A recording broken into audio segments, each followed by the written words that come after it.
case हले हा अदालत में त रोज़ तोखे मां घुरायां हा कीअं थींदो आहे दोखो दगाई तोखे सभु ॿुधायां हा कीअं थींदो आहे दोखो दगाई तोखे सभु ॿुधायां हा जे केस हले हा अदालत में त रोज़ तोखे मां घुरायां हा कीअं थींदो आहे दोखो दगाई तोखे सभु ॿुधायां हा कीअं थींदो आहे दोखो दगाई तोखे सभु ॿुधायां हा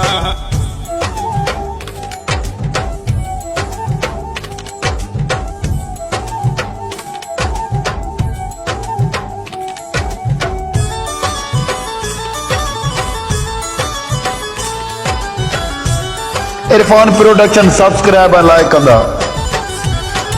चार गवाह घुराए तो ते शाहिदी ॾेरायां हा कीअं थींदो आहे दोखो दगाई मथो तुंहिंजो फेरायां हा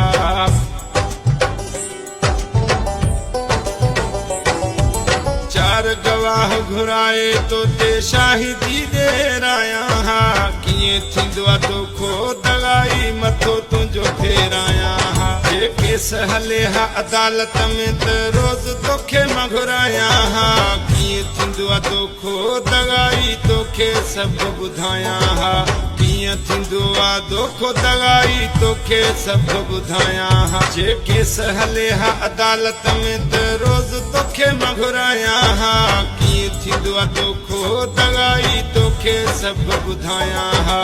कीअं थींदो आहे दोखो दगाई तोखे सभु ॿुधायां हा तोखे सभु ॿुधायां हा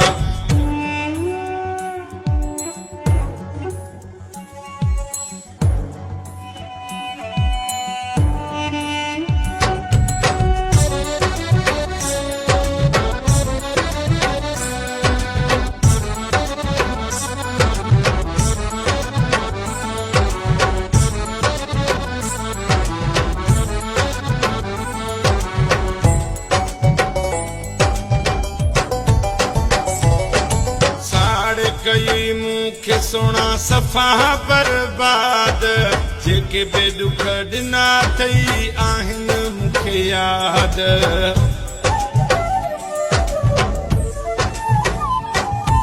साड़े कई मूंखे सोना सफ़ा बर्बाद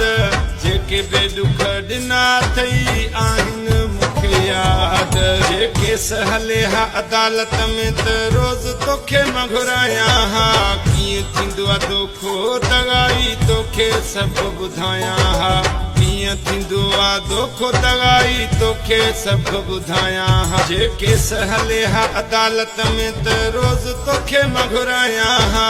कीअं थींदो आहे दोखो दगाई तोखे सभु ॿुधायां हा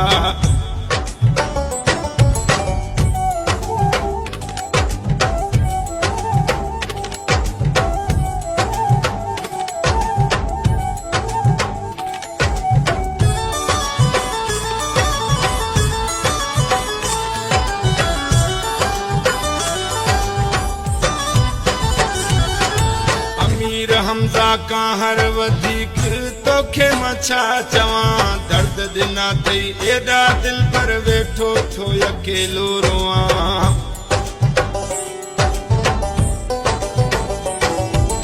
अमीर हमज़ा खां हर वधीक तोखे मां छा चवां दर्द ॾिना अथई एॾा दिल पर वेठो थो अकेलो रोआं जे केस हले हा अदालत में त रोज़ तोखे मां घुरायां हा कीअं थींदो आहे दोखो दगाई तोखे सभु ॿुधायां हा कीअं थींदो आहे दोखो दगाई तोखे सभु ॿुधायां हा जे केस हले हा अदालत में त रोज़ तोखे मां घुरायां हा कीअं थींदो आहे दोखो दगाई